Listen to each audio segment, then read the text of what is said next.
something real Okay, quick. and let's just get clear on the proposition. So the prop on the table is most abortions are morally impermissible. No. That's the second prop. We're going to debate the two props. Uh-huh. The first prop, I'll just give my introductions really and just give people a rundown of the conversation that happened previously.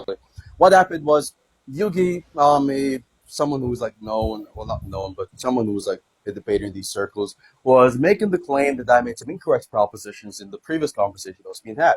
Now, what I asked him for was the evidence for it to be the case that I made incorrect propositions. Now, he gave two dialectical approaches towards this question. The first one was a dodge, right, which is when he basically responded to my question for evidence, my interrogation for evidence, by saying that it is the case, apparently, that, or rather, he asked me a leading question. So he's like, oh, I have a leading question for you. So I was like saying, okay, that would not be evidence because questions by definitions cannot be evidence in principle. So that would effectively, or sorry, essentially, be a dodge to my question, which is asking for evidence. The second approach was when he actually attempted to give evidence. Now, when he stopped dodging and attempted to give evidence for the proposition that I made an incorrect claim, his evidence was simply, no philosopher agrees with your position. Okay? Now, if you're in a dispute on the recollection that occurred, which is, by the way, this recollection is accurate, that's exactly what happened, then we can just move on to the abortion talk. If you granted that that was literally his appeal when he was basically trying to give evidence, then we can debate upon whether or not him appealing to the fact that no philosopher agrees with my position would be good evidence against my position be the case. Yeah, you're actually adding extra predicates to it. I don't remember saying that it was good evidence. I remember saying that it was evidence. I remember she saying that it was evidence, and you contended the proposition that it was evidence at all in this conversation. So to be you're low tier. What definition do you think I'm using when I'm saying that something is evidence for a proposition? Well, I'm assuming that you're using a not idiosyncratic definition, but that is an assumption on my part, which I probably shouldn't have levied. Because you're low tier. What do you think the non-idiosyncratic definition of evidence is in philosophy? All right, something that raises the likeliness of a proposition being true. So you believe it to be the case that if the majority of philosophers disagrees with the position, then it raises the likelihood of that proposition being false, correct? Not any proposition, low tier. You just said a while ago that you take it to be the case that it would be evidence, low tier. So if you take it to be evidence, low tier, then clearly if you think that that would be evidence, low tier, then you'd believe in that context it would raise the probability of the position I made to be incorrect. No, when you asked the question, it was for any proposition, and I just negated the fact that it would be for any proposition. It would have to be the relevant proposition of the study that the philosophers are studying, or the people in the academia are studying. And stop trying to copy my rhetoric. I know your rhetoric is shit, but like you don't have to copy mine. Here, go for it. You don't even understand when someone is copying your rhetoric, quote unquote, they're mocking how trash your rhetoric is by making it look as if it's like a formal rhetoric. But to move on from that point, so never knew that you'd be this autistic to like hyper specify what I'm talking about. Hey man, that was ableist. I'm sorry, I have to interject, but come on, stop the ableism, please. I have to interject to stop the ableism. I'm interrupting to stop the ableism. I'm interrupting to stop the ableism. That's crazy. Look at them just crashing out. So anyways, to move on back. Do you think this is going to work on anyone? Do you think anyone is stupid enough to believe that this is rhetorical? Like on Here, just try to get a little bit more confidence. And it's just an observation. I'm a little curious. Is anything going on at home, Apollo? Are you good at home? Okay, Apollo, just respond to the substantive point. Exactly why you're interrupting my points right now. That's crazy. Yeah. So the point is. Yeah. So let me just finish the point up. Yeah, go ahead. Just give me 1 second. These are just low tier Jedi mind tricks from the dumb fuck, right? So look, the point I'm going to make is simply on the second part, right? You believe it to be the case that it is. Oh, don't fall for my genjutsu. You still interrupt him. That's crazy. Talk about unconfidence.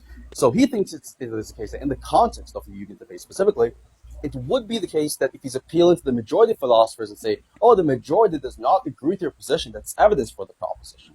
Now, how is it the case that in the context of the conversation we had, it would be evidence for the claim that my claims are incorrect? Do you grant that the claims that you made are philosophical? Answer my question. That's necessary for the proof by the premise by premise proof that I was offering. For you to answer my question by asking me the question. Well, if you reject that the proposition and the position that you gave was philosophical, then I wouldn't have proof for it. But if you are, somewhat relevant, if you are somewhat educated on the positions that you were giving, then it would be the case that you would grant this first premise. Then Do you I would offer a understand second the premise, position and now held is you're that it is the interjecting. case? What happened, man? Of What course, happened, I'm man? interrupting What you like happened, you're man? Of course interrupting you're me. Of course, interrupting. yeah, Do you think definitely. you can Common interrupt with your courtesy. shitty microphone? Do Common you think you can courtesy, yeah. interrupt with your Common shitty courtesy. microphone? Apollo, do you Common think you can courtesy. interrupt with your Common shitty courtesy. microphone? Apologies. Apollo, do you Now think you're that's gonna aping work? out. Apollo, And do then you now think you you're can talk over Okay, me? guys, both of you stop. Lucario, finish the point, and then let's stop with the interruptions, or we're just gonna have to do talking sticks. I don't want to do that. Just stop. He can't You control really? himself because he's terrified, Okay, anyways. just finish the point. Go ahead. But yeah, if it's the case that you grant that the position that you have is philosophical, which is part of the criteria that I had earlier for this type of evidence raising the probability, or this type of quote unquote evidence raising the probability of the proposition being true or the position being true, that satisfies the criteria that I laid out earlier. And so if you grant that the position that you had was philosophical, then it would be evidence. If you don't grant that, then I would just give an argument. I would ask you, okay, what is the position that Lex was? Because I on the recording, I did not even, I literally said I was not even paying attention to it. But on the recording, if it's the case that you grant that the position you had was philosophical, then the evidence would go through. And then just tell me the position, and then I'll tell you if it's philosophical or not, which it likely is. Yeah, so how is it the case that the position being philosophical makes it sufficient for it to be the case that appealing to philosophers is evidence for a philosophical claim or evidence against a philosophical? Yeah, because people in the relevant field in academia who have studied it, if they have a consensus, that raises a probability of it being true, and then I can give an inference for that. But first, I just want you to tell me the position what's the that. evidence for that? Yeah, wait, just stop. First, I want you to tell me the position. Do you I just remember the told you position or not? you're adopting. I'll give the evidence for the claim. Please don't Do you remember the position or not? So why didn't this matter? Where's Do you remember the position or not? Given the evidence for the claim, give the evidence. Do you remember the position or not? We're just going to take turns again. So I'm going to just give the response, what he just said, and then hopefully he can actually address the points I'm making, okay? So you made the claim, right, before you tried to derail by asking me meta questions like, oh, do you remember this claim? Do you remember that question? Right? You made the claim that it is the case that people in the academic field of philosophy, you said it is the case that you can give an inference which supports the proposition that if they all converge, or if the majority of them converges with a position or converges with the negation of a position, then it would be the case that it is evidence for the position and it raises the probability of the position. Now, before derailing into meta questions by asking me, oh, do you remember the last question I asked you? Give the evidence for that claim first. Yeah, Lucario, just give the. You said you have an inference, so just give it. I don't know why. I don't know why ankle biting Scooter. Or sorry, I called you Scooter because you kind of running away from a debate with me, kind of like Scooter would. But anyways, so the evidence, and then I just want to be clear. It is funny how I wasn't even paying attention to the conversation, but it seems like I have a closer idea to what the position was than you, even though you were partaking in the conversation. But here, the evidence. I don't know why you're interjecting. I don't think I was done speaking. I don't think I was done speaking. I don't think I was done speaking. I don't think I was done speaking. Thank you. Yeah, the evidence is, do you accept, well, I was going to ask a question, but you probably don't accept it because you're a low tier, but there's this neat little thing called induction. I would use an inductive case to say that most of the fields in academia, when there's consensus, via peer reviews and stuff like that, and then convergence on a proposition with respect to the academia, then the proposition has a tendency to be true, and that would make the inductive case that that's likely true for the cases of philosophy of people who actively reflect on it and do research into the proposition, the philosophical proposition. But I mean, you don't remember the philosophical proposition, even though you were taking part in the conversation, and now you're too terrified to even give the philosophical proposition because it's probably dog shit. And now he's making assumptions about me not remember the philosophical position to get some optical points, which is just to mask the facts as no actual argumentation. So first and foremost, just going to ask you for the inductive evidence for why that would be the case. Like, just think of like the majority of, like, for example, positions that are converged on in philosophy. Like, you could say positions like even physicalism, or positions like moral realism or something like that. Right? Like, why would you think it is the case that like the majority of positions, or there's a good amount of, you could say, sample data which establishes that the majority of case scenarios, it would be the case that if there is a position which is converged on in the field of, like, you could say, philosophy, it would be evidence for that position being correct. The sample size wasn't philosophy in academia. The sample size was academia, low tier. Not tracking. So if I'm saying the sample size in the field of academic philosophy, I'm specifically talking about the group of academic philosophers which are utilized in the surveys to make an establishment of whether or not that would be evidence for or against the proposition. low tier. So again, address my plus and give the evidence, please, and thank you. Can you even repeat the evidence that I offered? Here's a hint. It starts with an I I. just gave you what you just said. I just told you what he said. What he said specifically, you dumb fuck loser, is simply that there's an inductive case, okay? There's an inductive case in the field of academic philosophy, whereas when you have a view which is converged on, that means the majority of philosophers agree on that view, and by philosophers, I'm talking about academic philosophers, dumb fuck. It is the case, apparently, that it would be true that that position is correct. I'm asking you for the demonstration of the inductive case and also for a demonstration for why the sample size is even large enough to make this sort of proposition. Oof, another blunder on Apollo's part. So the sample size that Blunder is asking wait, for I don't know evidence. why. I don't think I was done, Is Apollo. this You really autistic? can't control yourself. You weren't lying earlier. Holy shit. You Apologies, can't control let yourself. him finish. Go ahead. You get He's back in so the cage, little autistic. boy. Get back in the cage, little dog. Anyways, Okay, apologies, let him finish. he's so terrified. This is so embarrassing. Lucario, Anyways. go ahead. Anyways, yeah, you fucked up the inductive case. The sample size that I gave wasn't academic philosophy, it was academia and the propositions with different academic fields. And then the conclusion was a hypothesis about academia, or yeah, philosophical academia. That was the conclusion. The sample size wasn't just philosophical academia, dumbass. Okay, so just to respond to the new position, right? The new position is now that you're not appealing to the trend or the data amongst academic philosophers, but academia holistically. Now, given that inductive data, one can grant this inductive data that's equally expected under the hypothesis that it is not the case that in the field of academic philosophy, it would be the case that appealing to academic philosophers is sufficient justification for a proposition. Because they can just make a distinction between other fields in academia and philosophy. The obvious distinction is simply the fact that in philosophy there's a radically different epistemic mode of access to propositions. So if you're talking about like just academic fields, for example, even outside of academia, whatever, you're talking about like even a field like physics or chemistry or biology and so on, right? The sort of means by which people know these sort of propositions, right? We can appeal to biologists or physicists or chemists, for example, to basically say, okay, well, physicists say X about the universe, so this is true, right? And that's just going to be a fact about physics. The reason as to why that same logic doesn't really apply to philosophy, I'm not sure if you're able to track this point or even wrap your head around this point, right? But the reason as why that doesn't apply to philosophy is because philosophy is a lot more controversial. It's a lot more contentious. It's a lot more based off, you could say, some people would say it's based off opinions in some sense. They just assert views. Literally, right? If you're going to be talking about academic philosophy, for instance, right? You have to understand that every single philosopher, most philosophers have different individual arguments, different motivations for believing in something. That's not the same for, like, for example, physicists. Majority of physicists, when they agree on Einstein's relativity theory, for example, they have the same motivations. They see the accurate predictions in the real world empirically. They have the same types of motivations. The divergence in motivations between each individual philosopher would make it the case that it is not going to be anywhere near as rigid or epistemically credible to appeal to this sort of standard to say, hey, it would be the case that this view is correct because the majority of philosophers agree on this, right? Because all of these different arguments, because I'm pretty sure they agree with this, but majority of philosophers have different arguments for even the same beliefs they have. So, for example, an argument which you could say someone like just like a more like one more realistic philosopher would have is not the same argument necessarily as to why some other person being more realist. Like Michael Huemer has a different argument for more realism in comparison to someone like David Enoch, right? They have different motivations, with different arguments. You'd have different metaphysical commitments, different perspectives on epistemology, and so forth. That divergence regarding the background commitments they have, irrespective of the conclusion being identical, makes it the case that just merely appealing to the fact they agree on the same conclusion would not be sufficient in establishing that the conclusion is justified due to the radical difference between the justifications between different philosophers who might or might not agree on the same position. Philosophy is not the same as like physics or other actual fields, whereas you're actually doing like rigid investigation and it's more you could say solid, which is the reason as to why philosophy is not respected. Period. Right? So just give your response. I want to hear your response to this argument.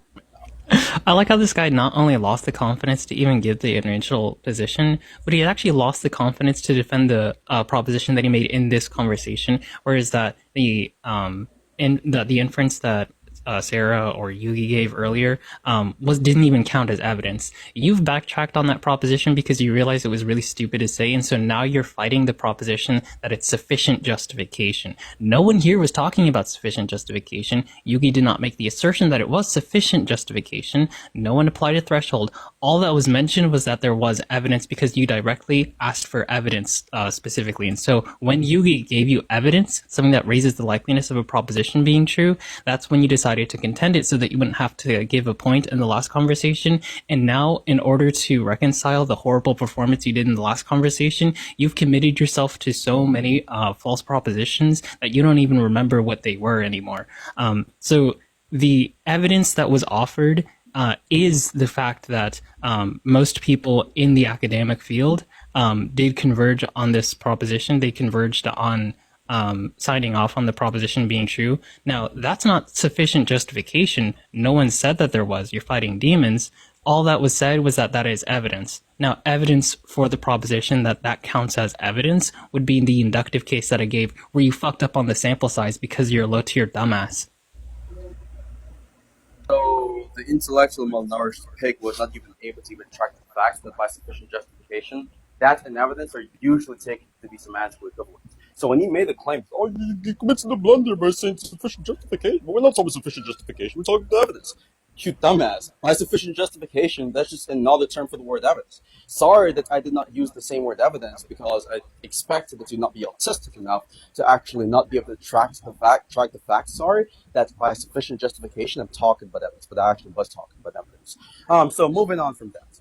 You mentioned the inductive case and so forth. It's actually crazy how people are not even a part of the debate can actually understand the objection here, and this is why your argument breaks apart, but you can't, who is even participating in this debate. That's Gilbert is saying, differences in methodologies, sorry, the methodological differences between how academic philosophers come to conclusion and how academic, or you could say, competent or actual professional scientist comes to scientific conclusions are radically different. And because of this radical difference, which leads to or you could say the former, which is in the case of academic philosophers, having a higher degree of epistemic vulnerability to errors, makes it the case that it's not wise, to say that this would be evidence given the fact that, like, we see other fields which is not as epistemically vulnerable to error, having the types of, like, you could say, credibility or this sort of, like, evidential merit, right? You're comparing fields which, even though they're within academia as you're talking about, right, it is not the case that it is in any way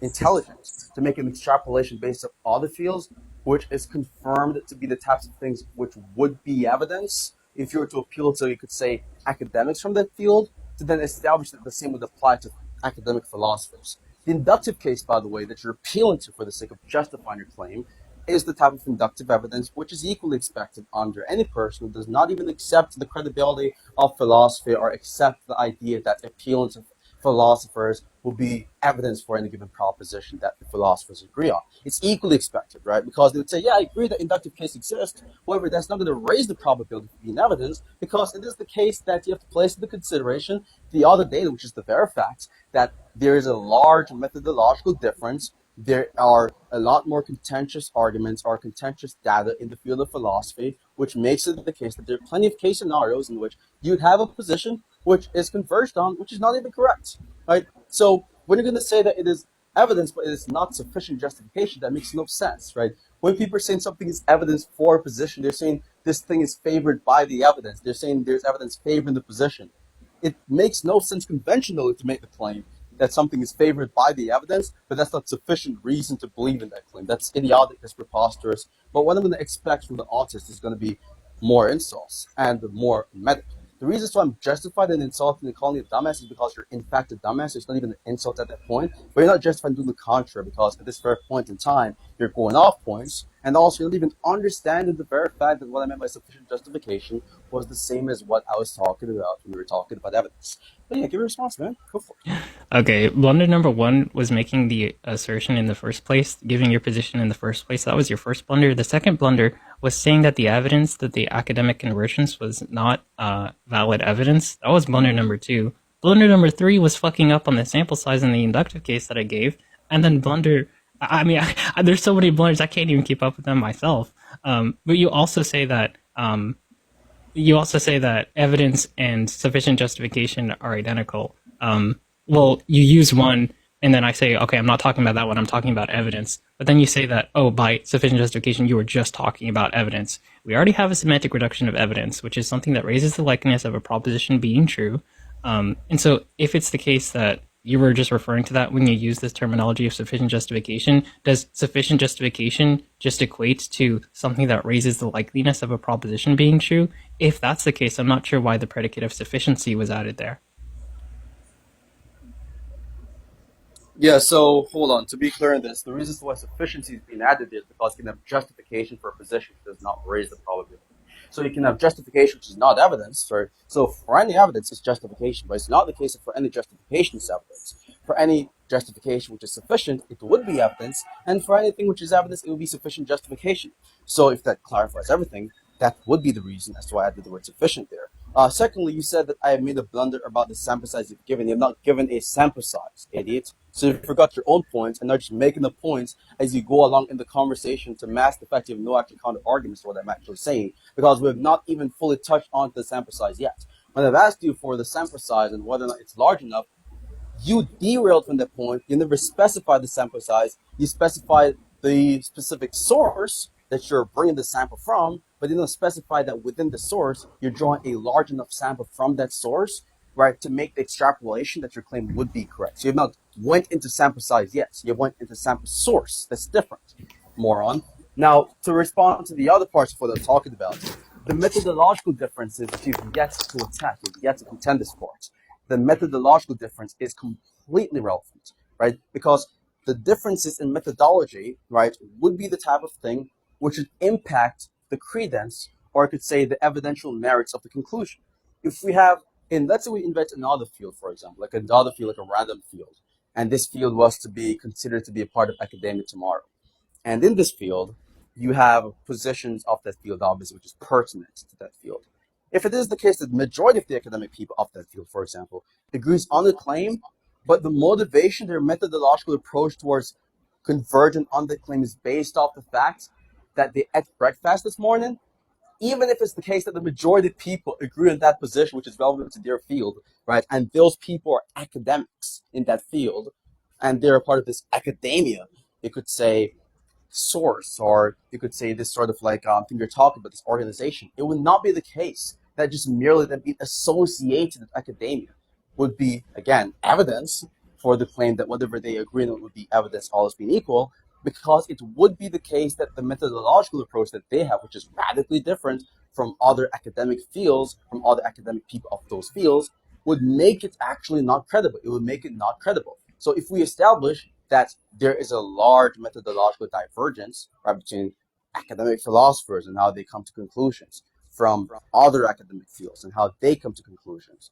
if we establish there being a radical methodological difference, which obviously is going to be the types of thing which has a impact on whether or not something is good evidence or is not good evidence, then for it to basically ignore that aspect and be an obscurantist to be like, oh, let's just focus on the fact they're part of academia, therefore it's evidence. That's dumb. It's idiotic. You're looking at one part of the data and ignoring another more important part, which is the very fact that what really determines whether or not something is evidence or whether someone is evidentially justified in the position is based off the methodology that they engage in before coming to that conclusion. This guy actually made a biconditional between evidence and sufficient justification. That's really stupid. Not only did he do that, but he also forgot the inductive case that I offered earlier. I'm going to press him a little bit more on that, but before that, Apollo, I'm going to ask you, if it's the case that sufficient justification and evidence are biconditional, then in a court of law, for example, if someone were to say that, oh, there actually is evidence for me shooting that woman, pew-pewing that woman. I hate TikTok language, but if there is evidence for me blasting that woman, and the evidence is that my fingerprints are on the machine, I don't know if I can say GUN, but the evidence is that my fingerprints are on the weapon that was used to blast the woman. And then I actually gave further evidence that I gave like a recording of me holding it, and then I gave it to the police officer, and the police officer accidentally dropped it, where it was picked up by somebody else who pew-pewed the woman. Trivially, that is evidence, and in the court of law, they're going to say, okay, well, this is a piece of evidence for you doing it. So that's something that raises the likeliness of the proposition being true that I PP'd the woman, which would be my fingerprints on it. But under your view, you're going to have to bite the bullet and say that there is no evidence at all that I PP'd the woman. Now, trivially, most people in philosophy, most people talk about probability. We're going to want to say that, okay, well, there is some evidence, but there's counter evidence. And so under your view, there just wouldn't be such thing as counter evidence because counter evidence would just negate the fact that there is evidence in the first place. So the concept of counter evidence isn't available under your semantics, which is really stupid. But after you give a horrible attempt at reconciling that point for like 30 minutes and repeating the points that you offer 3 times at least, so that you can hopefully, I don't know what you're trying to do, make it where I go to breakfast or something so you can run away. Please don't do that. But after you try to reconcile that really horribly, I want you to at least repeat the inductive case that I gave because you have no fucking clue what it is. He does the weird low tier tactic where instead of actually giving arguments in response to a position, right, what he does is basically ask you dumb fucking real questions, like repeat what I just said, or what was the last question I asked you, because he does not want to actually give evidence. Just to respond to the legal case, so nothing about my concept of evidence or justification, or sufficient justification rather, negates the possibility of something no longer being evidence. All you've just stated there, you moron, is simply the thesis of epistemic defeasibility. Yes, you can have something, you can have a piece of data at time A, which is evidence, and at time B is no longer evidence. Yes, so you saying, oh, we could have a situation in which we have data 1, which was evidence, and then we have counter data, which would be counter evidence. Yeah, no shit. It doesn't automatically negate my definition of evidence. It doesn't automatically negate my definition of sufficient justification. It would be evidence at the time when it did in fact raise the probability of the hypothesis above 0.5. But if it is no longer raising the probability of the hypothesis above 0.5 because we consider more reliable, more relevant data, which basically decreases the probability of it to being 0.5 or below 0.5 after it was originally being raised to above 0.5, it would be the case that it was no longer evidence. So all you're establishing there is that at one moment in time, when it raised the probability, it was evidence, and at another moment in time, it's no longer evidence. No shit, congratulations. Like, that's just epistemic defeasibility, you idiot.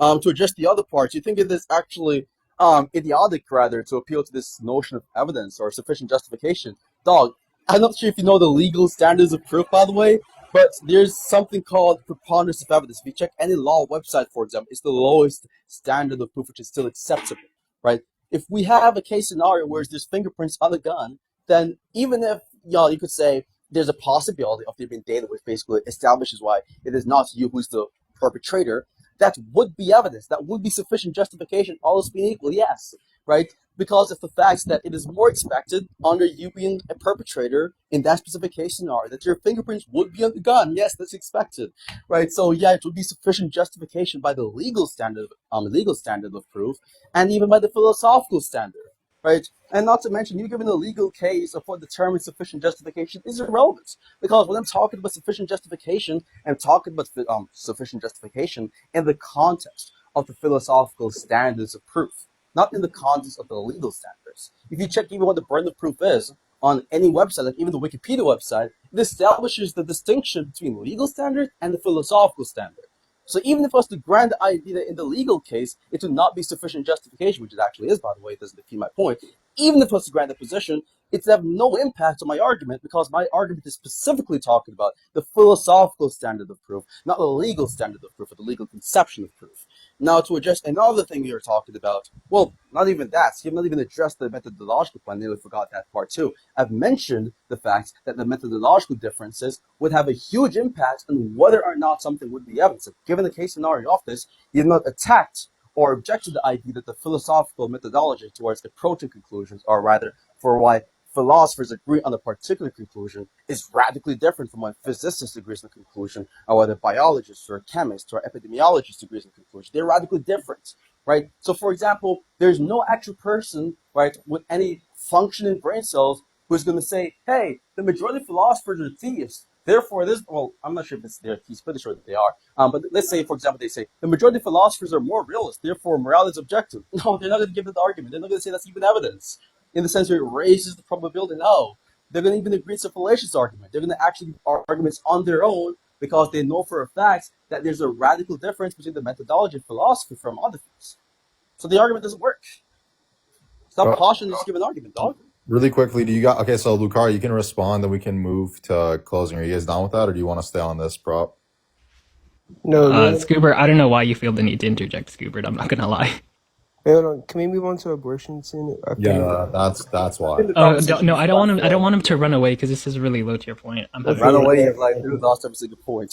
That's the solution. Okay, that's fine. Okay, go ahead. You can respond. Yeah. Anyways, and if like the audience doesn't want to hear like this conversation, I mean, Apollo, we could just go to Discord because I quite frankly don't really care about the audience that much. But yeah, really horrible responses here. First, you say that like unironically. When you grant that there is evidence on both sides, like there's counter evidence, what you're committing to, because evidence is biconditional with sufficient justification, you're saying that there is sufficient justification on both sides. That's stupid. No one's going to use sufficient justification in that sense. And furthermore, you still didn't repeat the argument that I offered. You didn't repeat the inductive case. You don't remember what it is because you're low tier. And I actually remember the proposition. I actually remember the position that you gave earlier, that there was evidence against given the academic philosophy. But I'm actually curious, do you remember it, Apollo? That's two things that you don't remember in this conversation. You're trying to derail the conversation into whether or not I remember something because you don't have evidence. Got you. What your evidence actually was for it would be the case, and just repeat this one more time, right? And to just not to give you an excuse to derail from the objections I've actually given, right? It is the case that your evidence is based off the fact that most people in the field of academia, when they converge on a conclusion, right? It is the case that apparently that conclusion is sure. And so in the case of what he was talking about, consider we're talking about academic philosophy, which is going to be a part of academia, if they converge on the conclusion that my position is not the case, then it would be evidence against the conclusion. That was your position. That was your argument. Now, I've already told you that that argument and that inductive case is equally expected under the position that it would not be evidence. The reason being that the person who would just be analyzing the inductive case would just respond to you by saying, yeah, I grant that inductive data to exist. However, it is not relevant epistemically because of the facts that we have to place into consideration the methodological differences. There's a systematic methodological difference which motivates philosophers into believing the proposition from the methodological approach which establishes why physicists and other people in other parts of, you could say, the academic field would believe in the conclusion with respects to that position. Oof, you granted that there actually is counter data. What do you think data means? That was my point a while ago. That was a question. You dodged the last two questions. I granted that there's counter data. That was not my point. You're stupid. Okay, wait, so just to be clear, you don't even grant that there's data, right?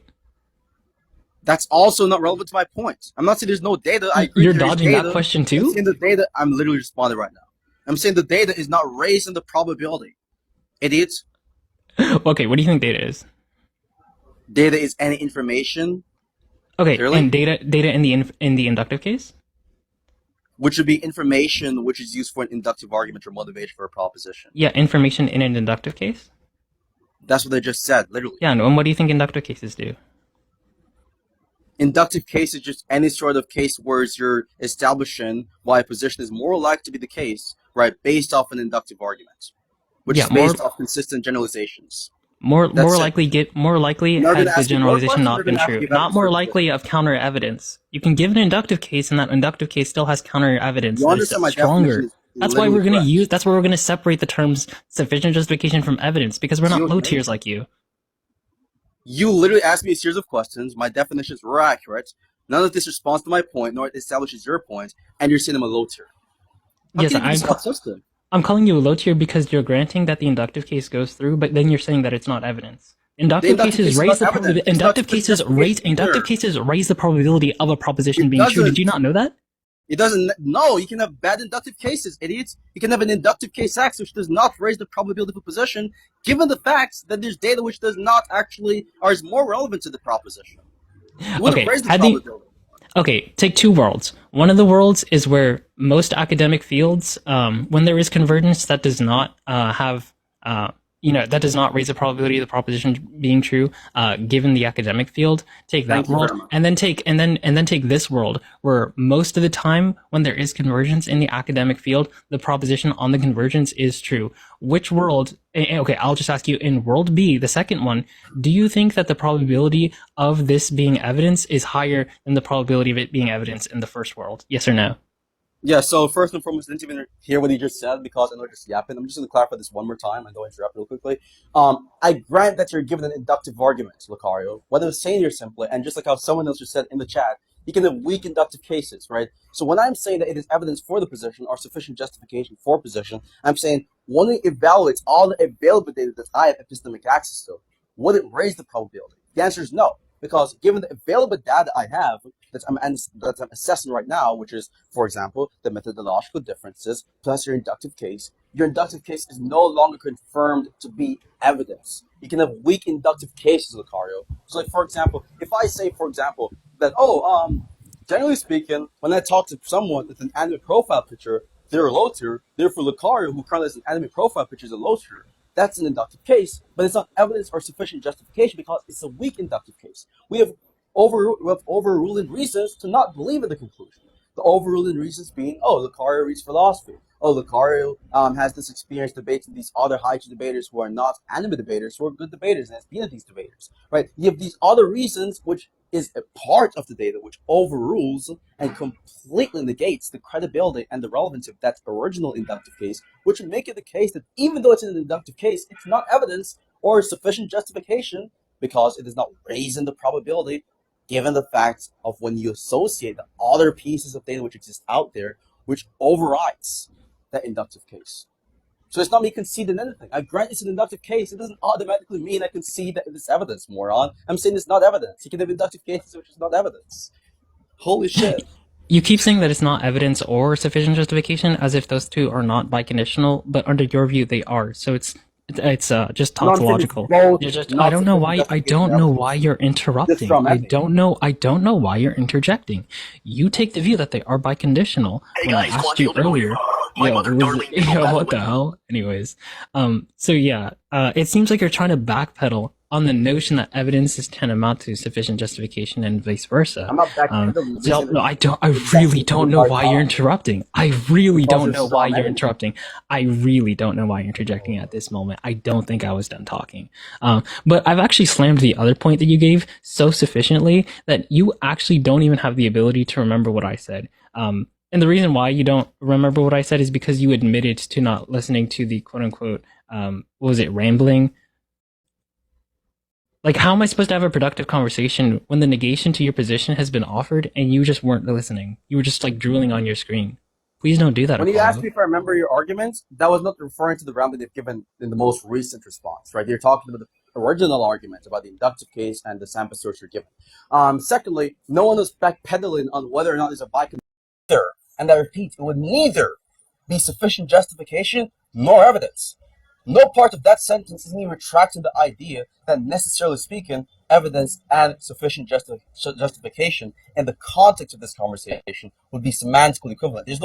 I'm not retracting anything. I'm holding the same position, and you're being a dishonest scumbag by lying about the fact I'm retracting my claims. I'm not retracting anything. I've been holding the same position. What I told you and what the other person in the chat just mentioned, because you couldn't even track the idea that there's such thing called weak inductive cases about it because you're a dumb fuck, right? What I told you simply that your inductive case is weak because of overriding or overruling reasons, which would be more reliable and more epistemically relevant, which negates or disqualifies it from being evidence or sufficient justification. I'm not making the distinction in my response between sufficient justification and evidence. I'm still holding the position that they're semantically identical, and I'm saying that it would fit under neither of these categories. That thing over there is not a female fox nor a vixen. Those things are the same. Female foxes and vixens are the exact same thing. there wouldn't be much reason for me to say that it's neither either or. You subconsciously wanted to include the either or. You're saying it's neither X nor is it X. That's stupid. Just stop doing that. You're wasting time. But I understand why you'd want to waste time, so that hopefully maybe my phone battery will run out. Maybe I have to go to work or something. You're just really trying to run down the clock by repeating every point that you've ever made in the conversation every single time it's your turn to talk. It's really hilarious.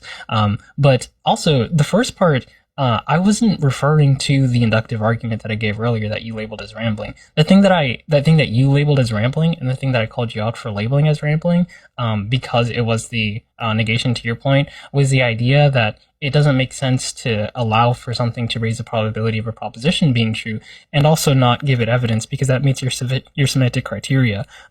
Now, inductive cases do raise the probability of a proposition being true. You can label it as weak, but to say that something is weak, it's not to say that it's not existent. Weak, it would just be a low level of raising the probability of the proposition being true. I grant that I'm pretty sure it's weak evidence. Like, I would label it as weak evidence.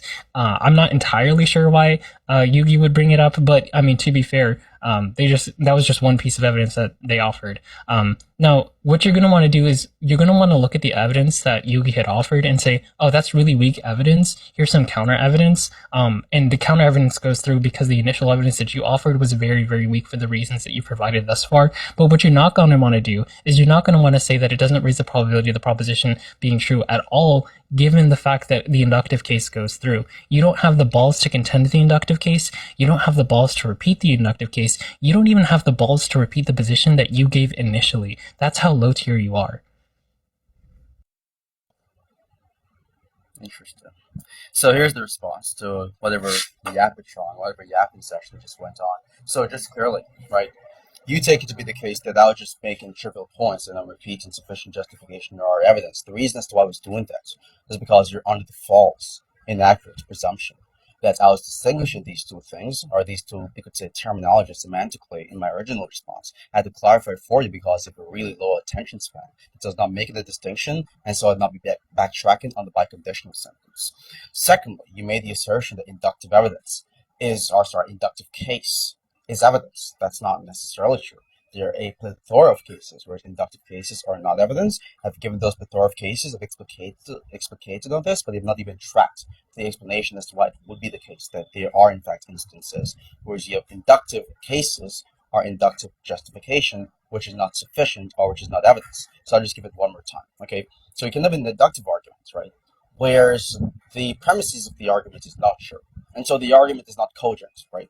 For it to be the case that something raises the probability of a given proposition, a necessary condition of that argument is the fact that it has to be a cogent argument.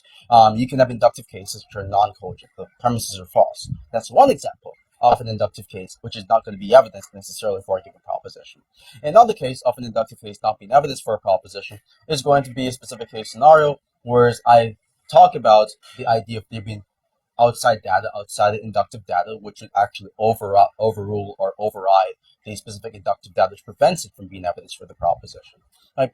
So you've not established as to what would be the case that inductive case has to be evidence, it has to be probability raising, it has to be probability conducive. You have not established this. You just reiterated the conclusion. You've reiterated the same position which I've dunked on and pissed on through the entirety of this conversation.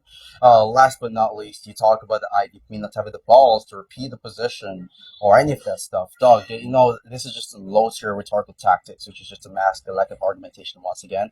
Still, you have yet to respond to any of the methodological points you've given in this conversation as it pertains to how methodological differences has a significant impact on whether or not the approach towards a given conclusion would be the type of thing which is evidentially justified. I've established the methodological divergence between philosophy and other fields to establish, in other words, that it does not follow from majority of fields in academia being the types of things which would be something which would be evidence for a position if the majority of those people agree on that particular thing with respect to that position, that it would be the case the same applies to philosophy because of the methodological differences, right? So that has yet to be contended.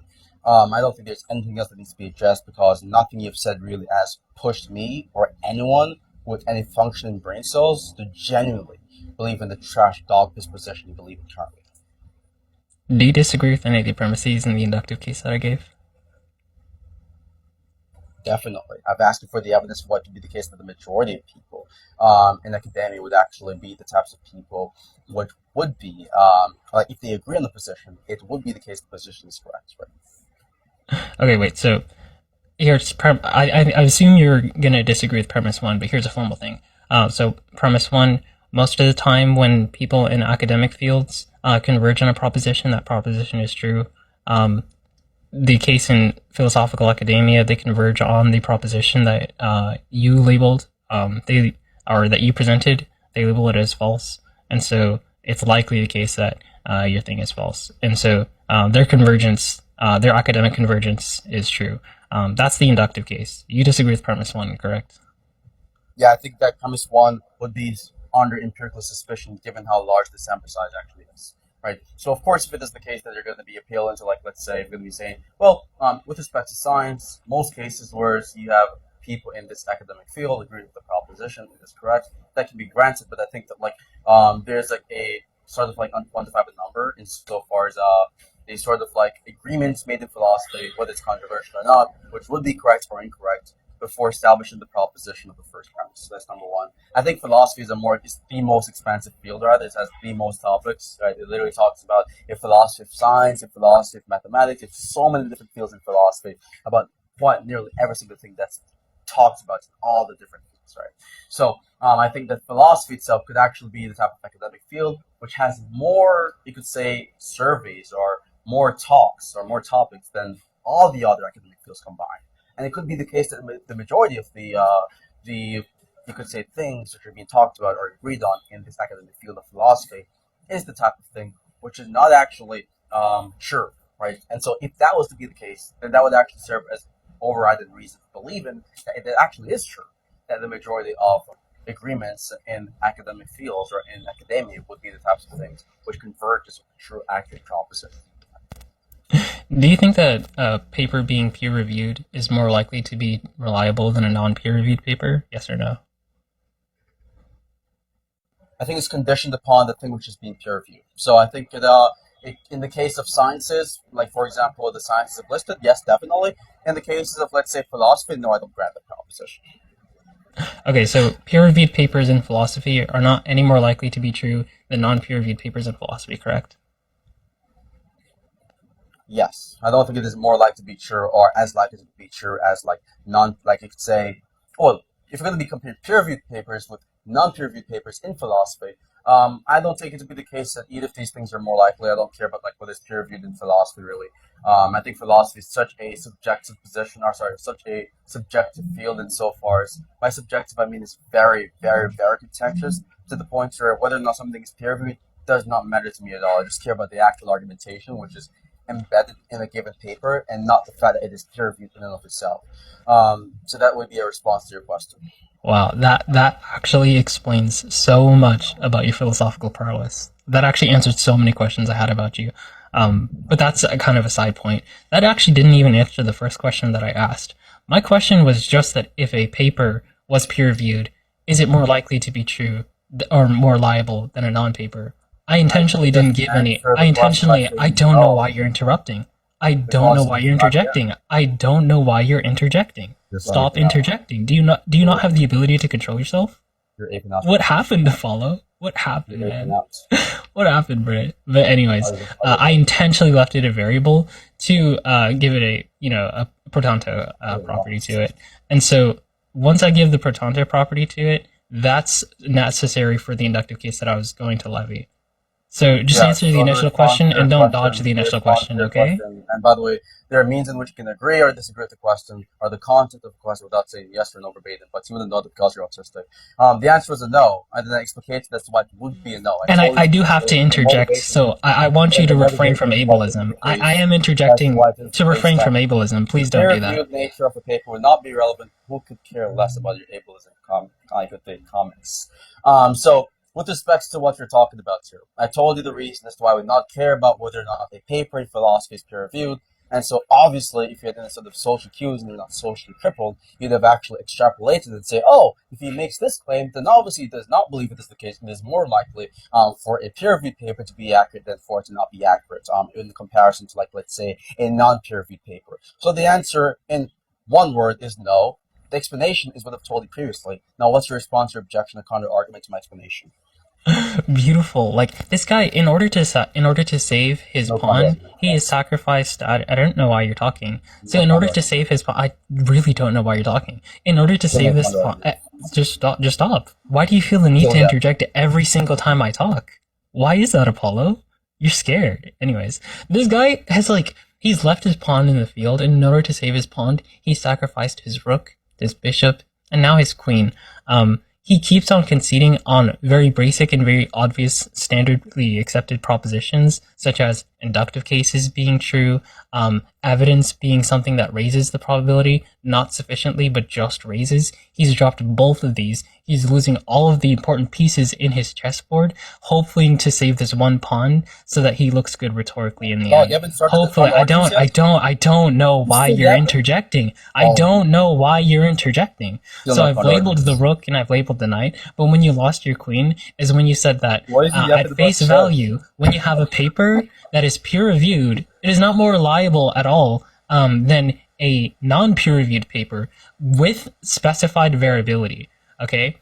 So if we intentionally just take two random papers and we know nothing else about them, one of them is peer-reviewed by academics and the other one is not, he actually suspends judgment on whether the peer-reviewed one is more likely to be true than the other one. That's insane. But I actually do unfortunately, at this point, most people would probably just label that as an insane reductio and call you a low-tier moron. But I actually have an argument for this one. But it starts with me asking you questions to see if you grant the premises that I'm about to offer. So, Apollo, would you accept that if somebody spends more time studying a field, that their doxastic attitudes towards that field are more truth-tracking had they not have studied it? Yes or no? No, because it is context sensitive, so it depends on whether or not. Look at the paper now. It's crazy. It depends on whether or not. It depends on how good the person's comprehension skills are. It's very build, just to be clear. So, did you understand the response I've just given as to what would actually be conditioned upon the person, right? So, for example, you can have... You had a conditional where it was their comprehension. That's a repetition. That's a repetition. This guy aping out again. That answered your question. That did not even answer my point, to be clear in this. So the point I'm making is simply... just to be clear, you asked if I could repeat it, and I did repeat it exactly word for word. I apologize for the interruption. I couldn't control myself. I did not ask you to repeat this. You're not tracking. So the point I was actually making, by the way, simply, that it is context sensitive and then you're aping out, so no one asks you to repeat anything. The reason why this context sensitive is because you can have someone like, let's say hypothetically speaking, you're to become an academic philosopher. Even if you're to be studying, Lucario the Purse was to be studying philosophy like, let's say 11 years or 20 years. I will still take the input of Scoop, for example, who has not been studying philosophy for that long because Scoop is far more intelligent. Because you're just a dumb fuck, right? So it depends on the intelligence of the person, right? Of course, clearly, it is the case that, when you're studying or reading papers or books or fields in philosophy, there's no such thing as a fact objectively in the sense whereas like in mathematics or like in sciences, for example, right? Like, of course, they're true propositions, or you could say, technically speaking, they're facts in philosophy. However, it's not the same type of facts as, like, let's say, how we discover facts in other different fields, right? Usually these facts are motivated by theoretical argumentation, theoretical reasoning. It's a lot more vague. It's a lot more contentious. So you've taken up a whole bunch of books, reading books on Kant, reading books on Aristotle, and all of this stuff, right? And then say, okay, I've read all of these books for XYZ amount of years and I've assessed these persons' positions. It doesn't automatically make you more reliable than the average freaking Discord debater because of the fact that, number one, you're unintelligent. I think you're less intelligent than the average person. And number two, it is the case that none of that really helps you in actually being closer towards what is true. What really helps you in doing such is the argumentation aspect, not just knowing what other people's positions on philosophy. Okay, beautiful. You're attacking more strawmans. I really wish you didn't do that so often. And when you do it, I wish you wouldn't spend so much time doing so. I've never said that just because something was peer-reviewed that automatically makes it more likely. I never said that just because I've read Aristotle books that automatically makes me more educated on the field than somebody else. There are other variables such as comprehension ability that are not accounted for, specifically not accounted for, to isolate the contrast of when we isolate a particular variable, we evaluate the effects of that. Now, once we're evaluating and we're isolating a particular variable and we're removing all the other variables to assess whether this one increases the likeliness of an outcome being true, that's what we do for inductive cases, and that's why I specifically left out other descriptions such as comprehension in the peer-reviewed thing. I left out other sources of data, such as maybe the predictions that it makes or the hypothesis that it makes, or maybe even corporate biases. I specifically left those things out to isolate a particular variable that we're evaluating. Now, that's a pretty long process that you kind of have to be like, I want to say around 6th or 7th grade to understand. I don't think you're quite there yet. And with that, I'm happy with going to closings if you want. Do you want to go first or not? Suck a nigga dick. Just to address the last parts of what he said, and the idiots in the chat was not even tracked the concession. The first proposition that Lucario was basically what he basically thought was absurd was when I said that if you have a peer-reviewed paper and a non-peer-reviewed paper, it is not the case that it would be sufficient reason to believe that it is the case that the peer-reviewed paper is more likely to be accurate in isolation. Right? That was the original position. Then he was aping up by laughing with the cold laugh. Someone was even talking about this in the chat. Then a while ago he agreed that he's agreeing to the proposition that it is the case that just by the fact that it is a peer-reviewed paper, you don't agree that it would be something which is more likely to be the case, right? Which was the position I was claiming the entire time. And you agreed a while ago again that it would be context sensitive. So if I told you, which is my response to the original point or the original question, that it is context sensitive, and you laughed at that response, by the way, and then now you're agreeing that it is context sensitive, and you're agreeing that something being peer-reviewed paper in philosophy is not a good enough reason or sufficient reason to say that it would be more likely to be accurate, then you are agreeing with my position, which you're originally laughing at. So that's an open concession, and if you want to conclude right now, we can, or if you want to take this to Discord, we can. It's really up to you. What's a proposition that I relinquished in this conversation thus far? I just told you the proposition. Well, I can repeat the proposition that I'm hoping you didn't label as a concession where I actually agree with you that it is context dependent, or that, specific contexts increase the probability or decrease the probability, because that's never something that I even disagreed with. So I'm really hoping that wasn't labeled as a concession in your head. And if so, I would just ask, where did I disagree with that? When I was clearly intentionally leaving things variable. So when I said that that's the case, that in response to the question about the first premise, or just not the first premise, but rather the question about whether or not it is more likely for a peer-reviewed paper to be accurate than a non-peer-reviewed paper, when my response to that question was it is context sensitive, your response to my response is saying that it is insane. You thought it was an insane claim for me to say that it is context dependent on the intelligence of the person and also the fact of whether or not they're reading the relevant philosophy, which is relevant to argumentation, instead of just knowing about people's views. So you thought it was a crazy position, then you agreed with that same position that it is context sensitive. That would be a concession. So if you're claiming that my claim originally, my response to your original question was insane, and then afterwards you're subsequently agreeing to that position, then that's a concession on the part, because clearly you don't believe your positions are insane.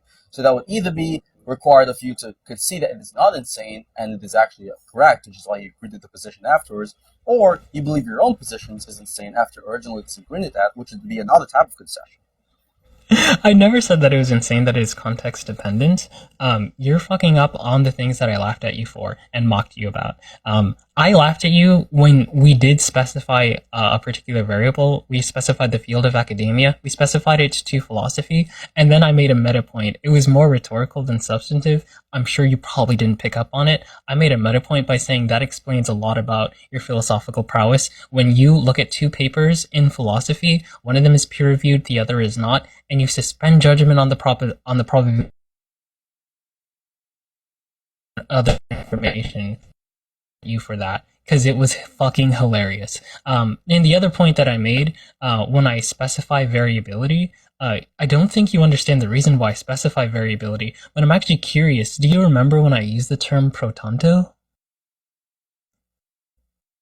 So just to address the points you made, the reason why I think it is hilarious is because it is the case that you think it was an insane position. You said afterwards you think the position is insane. So if you're agreeing afterwards, which you did multiple times, and the only reason why you're lying about this is because of the fact that there's not an immediate recording. if you're going to say afterwards that you agree that something peer-reviewed from being non-peer-reviewed in the field of philosophy is not enough to say that it is more likely to be correct if you did verbatim, that would be a concession because you're basically agreeing with the same proposition which you said to be insane. You said the position of me saying it's context sensitive based on the criteria and the qualifiers I've given, you thought that was an insane claim. Then you're agreeing with that same proposition. So that's an open concession. Now, about the proton to Eva part, none of it, again, would be relevant to the actual parts because guess what? We're talking about the methodological differences between the field of philosophy academically and the other fields. I'm talking about the things which could impact whether or not the thing would be sufficient justification in the inductive case you've given. Again, still has not addressed any of those positions, I've not addressed any of those propositions or contentions, and you're just yapping off into meta questions about whether or not I remember the particular non-points that you've given in the conversation, so long as to basically force me to forget the fact that you've not given any justification whatsoever, any ounce of justification for your claims. I just want to point out that you did concede that inductive cases raise the probability of a proposition being true. In some cases. Yeah. Okay. Yeah, but inductive cases. Yeah, inductive case. Yeah, you conceded that premise by premise arguments actually raise the probability of a proposition being true, where the premises are true and the conclusion is logically entailed. You actually conceded that. And if you ask me when you conceded that, I'm just going to talk about when you condescendingly laughed at me. I whispered it really quietly, and you laughing at it. Yeah, you conceded. Don't ask me for proof of that because we don't have immediate recording, and so you're using the fact that we don't have immediate proof to run away from that. But you definitely did concede that proposition, Aparo. You know what a concession is? A concession is a relinquishment of a previously held proposition. What about it? Yeah, so do you understand that when I say that there are in fact inductive cases? Did you track that I was being rhetorical? Apollo, did you track that wasn't real? No, so in other words, Apollo, did you track that I was being sarcastic? So in other words, Apollo, did you track that I was making fun of you? Because you had no genuine response? Here, I'm interrupting too much for this to be a productive conversation. Just go for closings, man. Okay, definitely, sure. So my closing is pretty simple. The original position that this dumb moron held is simply that apparently if I appeal to the majority of philosophers to say that the position is true, it would be the case that's evidence for the position being true. That's dumb. Like, there's no actual person who would head into a philosophical debate and be like, hey, I'm a moral realist. Here's the evidence for my moral realism is true. The evidence for moral realism is true is that most philosophers are moral realists. No one's going to say that's evidence, right? There's no dumb fuck. The dumbest of morons would never even claim that to be evidence. It's not evidence, right? The reason being, even if you can appeal to scientists and say, oh, the majority of scientists agrees with the Big Bang, therefore that's sure, that would be evidence for Big Bang being sure, but science is different from philosophy. Even though they both fall under academic fields, they are different, right? Philosophy is a lot more controversial and contentious. You can't just appeal to people agreeing on the philosophical position and then say, oh, they agree with the position, therefore it's correct. No, it's stupid. Right? I've given the reasons as to why the inductive case's dogmas was trash. It was completely moronic to even appeal to that inductive case because not only the inductive case is equally expected under the position that it is not evidence, which means it would not be evidence for your position, but it's also the case there are overriding reasons against the inductive case which would make it irrelevant to the conversation. The overriding reason being the methodological differences and the controversy in that field is mentioned and highlighted and illustrated on numerous occasions.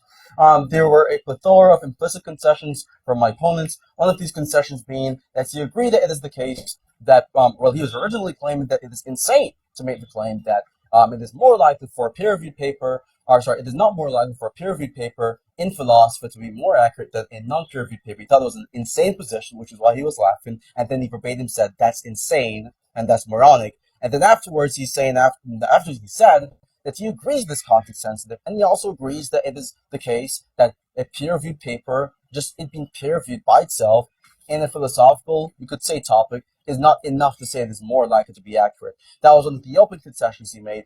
A whole bunch of rhetorical, fake, dorky cope laughs, as people in the chat are able to spot, by the way, to cope with his lack of genuine responses, his lack of genuine argumentation, his lack of genuine counter-arguments in response to my argumentation. Not to mention, he thought for some reason... Gosh, thank you so much for the tiny dining. Holy shit. And he's doing the ape-not tactic where you get the gift. I'm sorry. I'm just very grateful for my gifters. Yeah, that's crazy. So moving on from that, just to finish things off, really, he did not even, he made a claim that an inductive case would be evidence trivially under my position. would not be evidence given my definition of evidence for sufficient justification. I have given case scenarios where inductive cases would not be evidence. He has not addressed those case scenarios. There were 2 case scenarios, by the way, just to wrap things up. The case scenario of an argument which is not cogent, which is an inductive argument, but it has false premises, or an argument which would be the type of thing which is based off an inductive case, but there are overriding reasons against the inductive case to make it less likely to be the case. Or rather, it was to make it the case that the inductive case would no longer be evidence, or was never evidence, right? So that's basically just it. Just pretty simple conclusion, and I think anyone who is unbiased and has functioning brain cells will clearly track that he lost this conversation pretty badly. Yeah, so there's this low-tier anime debater who thinks he's a Phil bro. He thinks he knows philosophy, which is just very sad to see. Unfortunately, one day he came onto TikTok. He made a really stupid claim that he doesn't even remember, by the way, but we'll get into that in a second. Made a really stupid claim against Lex in a debate. And then in order to reconcile that stupid claim, he has to say that responses to the stupid claim are not even things that count as evidence. Now, what do we mean by evidence? Well, my opponent here, Apollo, he thinks that evidence is something that raises the probability of a proposition being true. A blunder, however, is when you say that evidence is biconditional with sufficient justification. Well, that means, via the law of transitivity, that sufficient justification is just anything that raises the probability of a proposition being true. That's really stupid. And it makes sense why he thinks that, because this dude will look at 2 philosophy papers, one of them is peer-reviewed, the other is not, and he's gonna have no idea which one is more truth-tracking. Absolute moron. Hopefully, I'm hoping you don't genuinely believe that, but if you do, maybe we could talk on Discord about it. I genuinely have to introduce you to more academic papers. So blunder number 1 was making the assertion. Blunder number 2 was forgetting the assertion. Blunder number 3 is saying that evidence in the inductive case doesn't count as evidence, and it doesn't raise the probability of the proposition being true, even though I gave him an inductive case for that counting as evidence, in which I have a set of premises, and the set of premises raise the likeliness of the conclusion. That is, by definition, evidence, because it's in inductive form, and he fucked up on this point, and so in order to reconcile the fuck up, he had to fuck up even bigger just to save the mess that he already made on his painting. And that mess came in the form of rejecting premise 1, which is that most of the time when people converge in academia, the proposition that they converge on is likely true, which led him to the blunder that I mentioned previously. But fortunately, I actually did have an argument for that. Normally, you would just stop there and label that as an insane reductio, but I actually gave an argument for why that would be more likely. And in order to, again, the mess just keeps getting bigger, he said that if it's the case that 2 people, one of them studies a particular field and the other one doesn't, and you have no other information, which is why I use the term pro tanto, and specifically to rule out pro toto considerations, because I grant that it is context sensitive, like he keeps on saying that I disagreed with, which I never did. I very intentionally and very purposely made it such that there are variables to isolate a particular variable that we were looking at and evaluating whether this variable increases the probability of an outcome being true at all. Which is why I labeled it's pro tanto. So looking at these pro tanto cases, we have one person who studied a field, the other one who did not study the field at all. He has no fucking clue whether one of them is more reliable and has more truth-tracking doxastic attitudes than the other one. That is absolutely hilarious, and he doesn't genuinely believe that. He just really does not want to concede a single point, which makes him look fucking stupid. This is what I like to call the Apollo curse. You get butt-fucked every single conversation you have with me, Apollo. It's really annoying how you just want to talk to me more and more after I am stuttering. You're being able. That's another blunder. All you can do is just be ableist. Your rhetoric is ass, and all you can do is just make fun of disabled people. Yes, it is ass. Is there an echo in here? Thank you for repeating that. But anyways, I'm really tired. Apollo, I just want to be clear. I don't know why you keep asking me to debate. Every single time you get fucking obliterated. Every single time you just embarrass yourself because you're fucking cursed. You can never get over this curse. I asked you to debate, or yes, you asked Hyde Cake to get me or Liam to debate. Do you not remember? No, I asked Hyde Cake to get Liam to debate, not you. There's a screenshot of it being me. Are you slow? Screenshot? Okay, I'll get the screenshot.